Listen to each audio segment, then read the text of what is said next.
Selamat pagi untuk para penonton, baik itu dosen atau teman-teman kita mahasiswa. Di sini saya dan teman-teman saya akan mempresentasikan sebuah materi yaitu sistem akuntansi dan keuangan pada perusahaan Adaro Indonesia. Sebelum masuk ke pemaparan materi, di sini izinkan kami memperkenalkan diri kami masing-masing.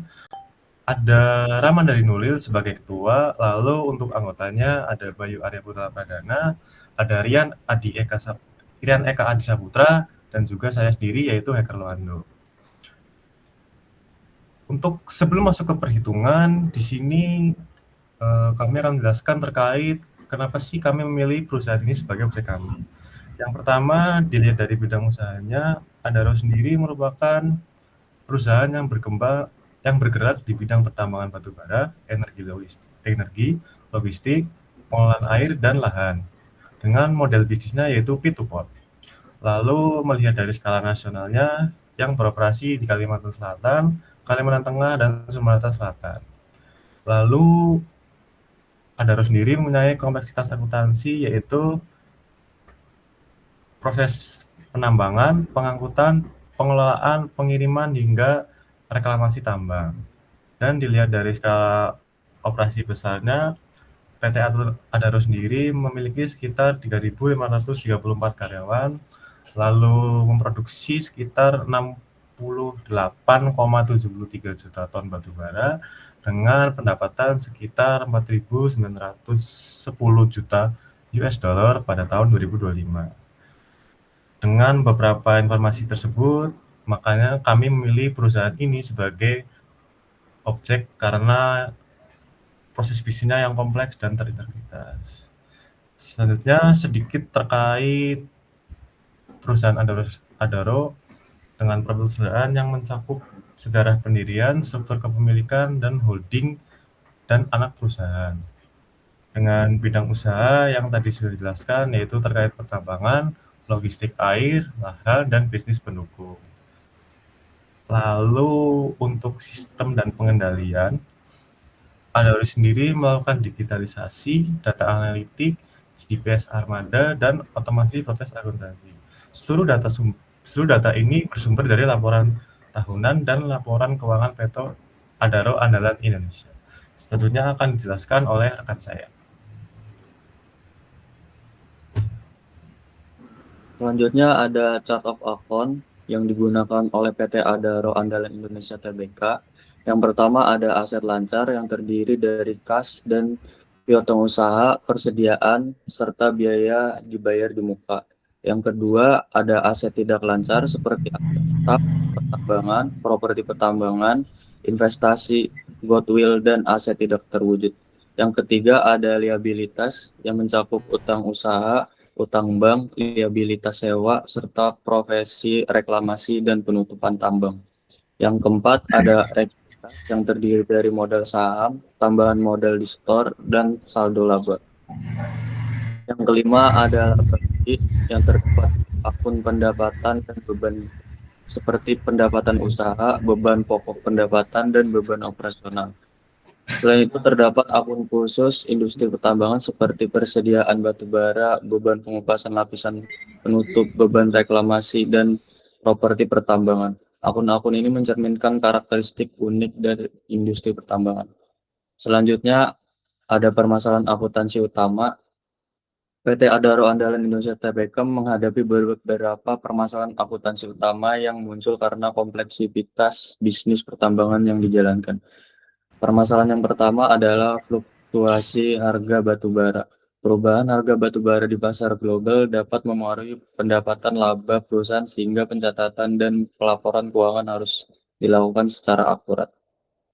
Permasalahan kedua adalah kompleksitas biaya produksi. Kegiatan pertambangan melibatkan berbagai komponen biaya seperti pengupasan lapisan penutup, penggunaan alat berat, kontraktor bahan bakar, dan logistik. Permasalahan ketiga adalah pengolahan persediaan.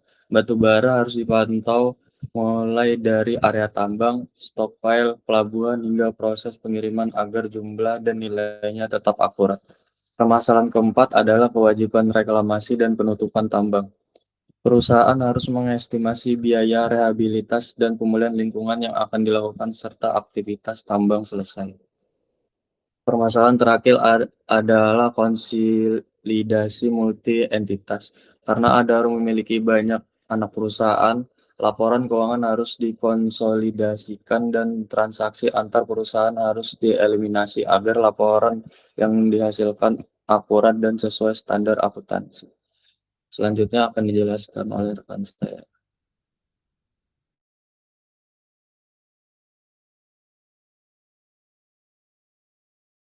Baik, selanjutnya di tahap membuat proses bisnis. Setelah mengidentifikasi permasalahan akuntansi perusahaan, langkah berikut adalah menyusun proses bisnis PT Adaro. Untuk membuat proses bisnis, kami terlebih dulu mempelajari aktivitas operasional perusahaan dari hulu hingga hilir berdasarkan informasi yang terdapat pada laporan tahunan dan profil perusahaan. Dan berdasarkan hasil analisis tersebut, kami menyusun diagram alur proses bisnis yang terdiri dari 8 tahapan utama.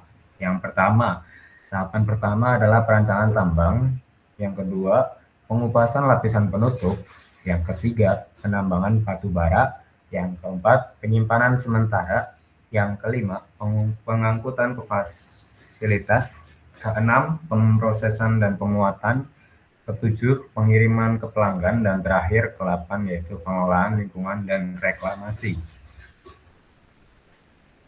Selanjutnya jurnal umum. Saya minta tolong kepada presentasi buat diklik itu linknya. Enggak mas, yang sebelumnya itu. Nah itu jurnal umumnya, diklik itu ada link.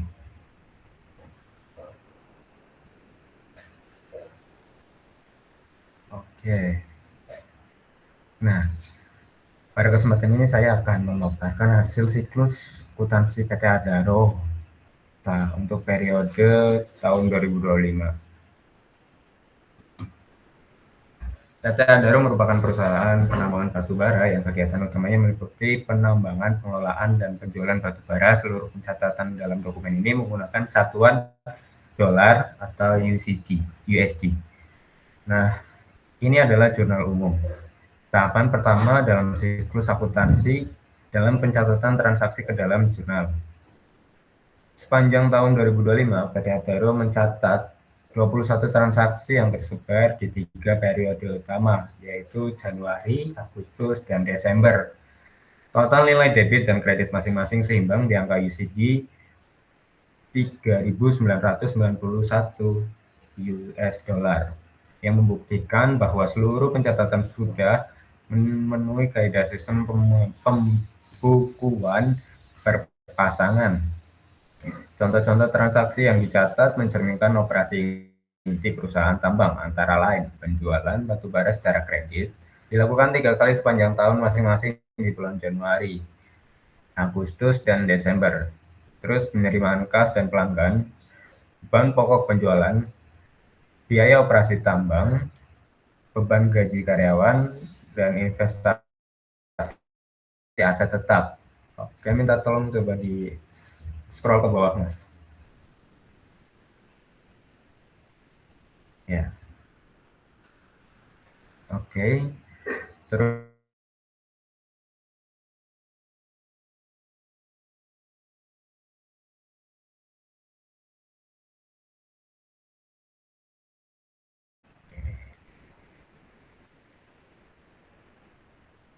ke buku besar, Mas.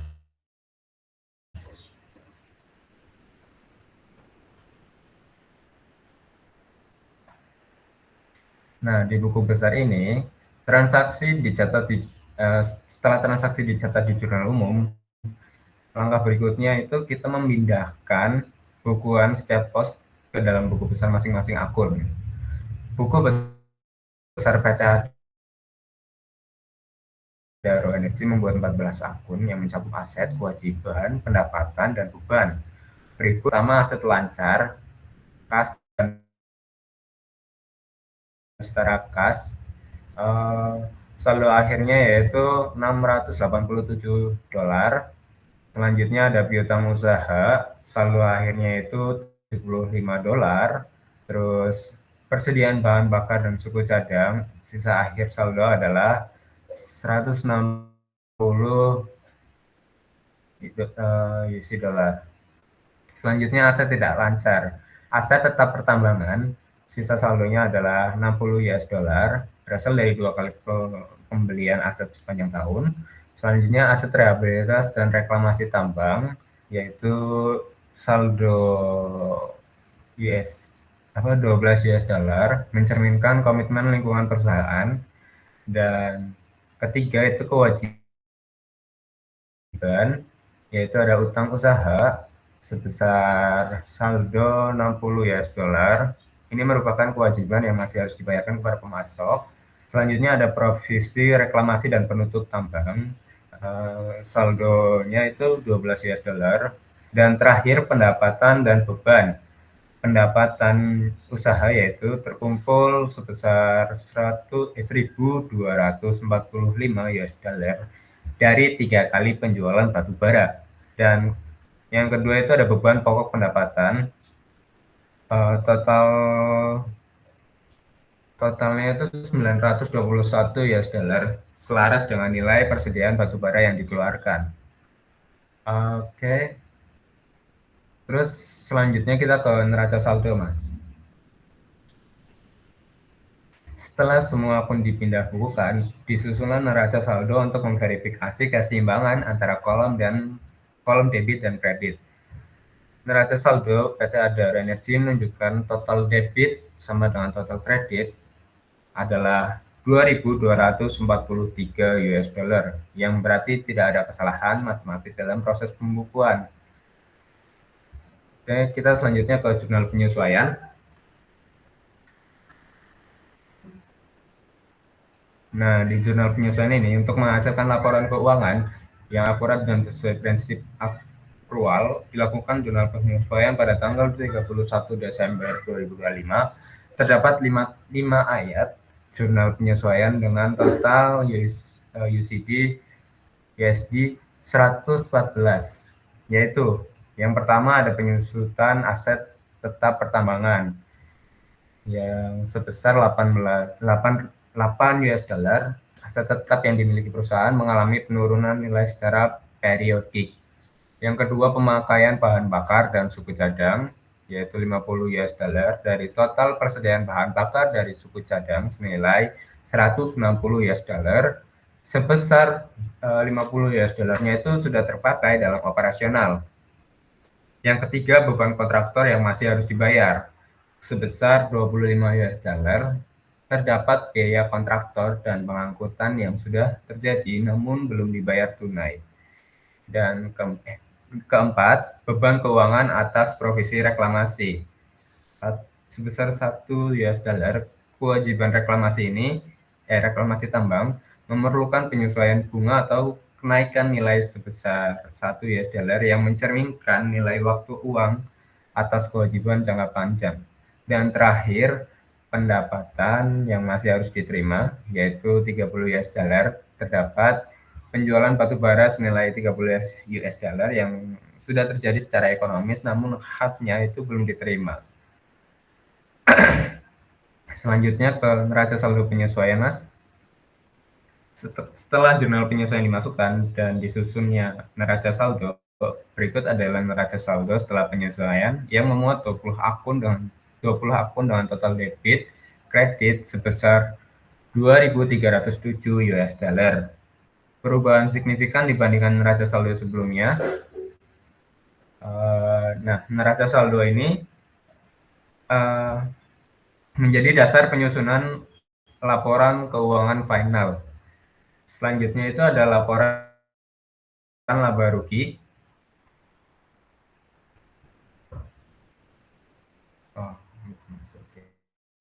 Oke. Kita ke selanjutnya aja.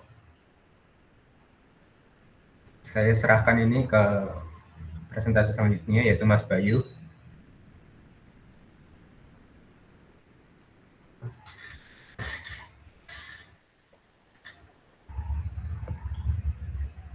Oke, baik. Terima kasih untuk kesempatannya terkait menjelaskan analisis rasio keuangan. Untuk analisis rasio keuangan sendiri ada 4 poin yang akan kita bahas, yaitu current ratio atau likuiditas, debt to equity ratio atau DR, return on assets atau ROE, dan return on equity atau ROE. Boleh ke slide selanjutnya, Mas? Jadi untuk likuiditas sendiri atau current ratio dari PT Adaro pada tahun 2025 sebesar 1,95 kali. Yang artinya setiap $1 kewajiban jangka pendek didukung oleh $1,95 aset lancar. Nilai ini menunjukkan bahwa perusahaan memiliki kemampuan yang cukup baik untuk memenuhi kewajiban jangka pendeknya, sehingga kondisi likuiditas perusahaan tergolong sehat. Lalu untuk DR atau debt to equity ratio, untuk struktur modal, nilai DR sebesar 56,36% ini mengartikan jumlah utang perusahaan hanya sekitar 56% dari total modal yang dimiliki. Karena nilai ekuitas masih lebih besar dibandingkan liabilitas, dapat disimpulkan bahwa perusahaan tidak terlalu bergantung pada utang dalam menjalankan operasionalnya dan kondisi pendanaannya masih tergolong cukup sehat. Lanjut di bagian bawah sebelah kiri, yaitu ROE atau Return on Assets. ROE pada PT Adaro sendiri sebesar 14,87%, yang artinya setiap $100 aset yang dimiliki perusahaan mampu menghasilkan laba bersih sekitar $14,87. Nilai ini menunjukkan bahwa aset perusahaan dimanfaatkan secara cukup efektif untuk menghasilkan keuntungan.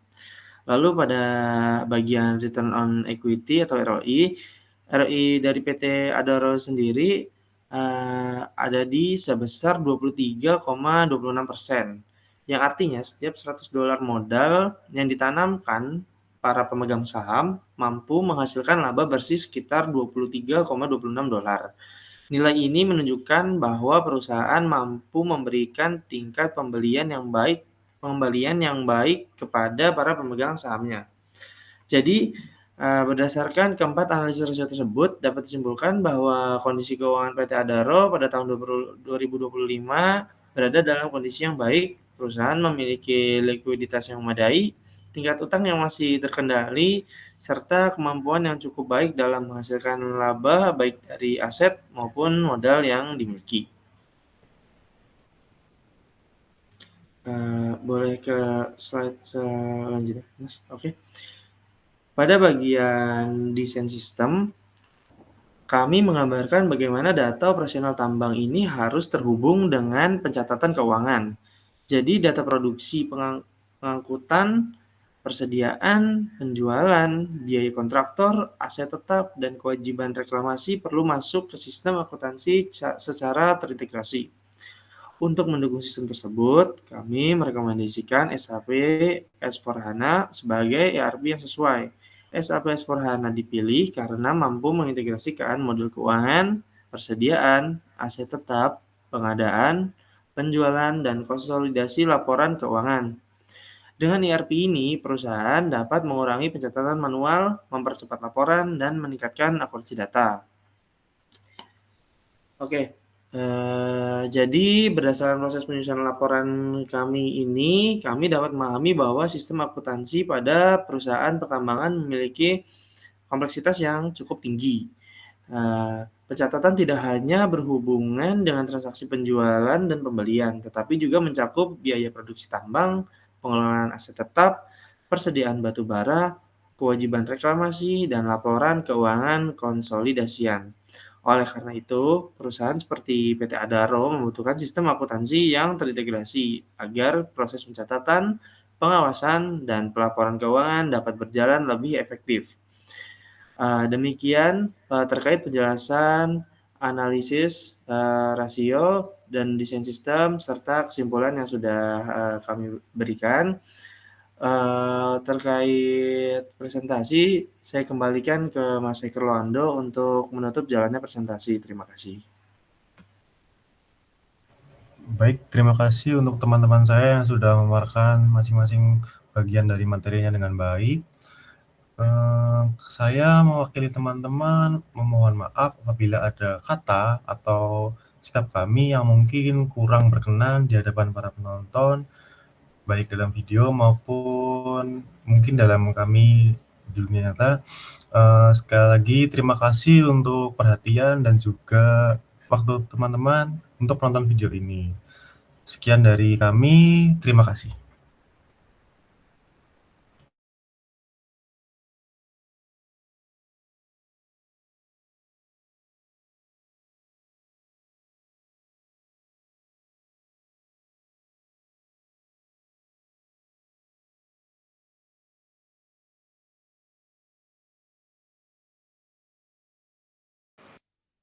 Teng teng teng teng teng teng.